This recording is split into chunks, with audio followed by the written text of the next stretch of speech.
শোনো, তুমি না 7 দিনের জন্য বন্ধুদের সাথে ঘুরতে যেতে চেয়েছিলে?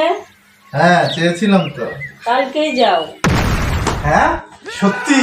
হ্যাঁ, আর শোনো, অফিস থেকে বাসায় আসার জন্য তাড়াহুড়া করবে না। আচ্ছা 1-1.5 ঘন্টা আড্ডা দিয়ে আসবে। আচ্ছা, ঠিক আছে। না, যখন মন চায় তখন আসবে। ও, আচ্ছা আচ্ছা, ঠিক আছে ঠিক আছে। রাতে 2টা-3টা পর্যন্ত মোবাইল চালাবে। বৃহস্পতিবার শুক্রবার সারা রাত মুভি দেখবে। ছুটির দিনে বন্ধুদের বাসায় নিয়ে আসবে, কোনো সমস্যা নাই। সত্যি? হ্যাঁ। ওরে, আমি আমারে স্বাধীন কইরা ফালাইছি, আমি আমারে স্বাধীন কইরা ফালাইছি। কি হয়েছে? তাড়াতাড়ি বাজারে যাও। আর আজকে কোথাও বের হতে পারবা না, অনেক কাজ আছে।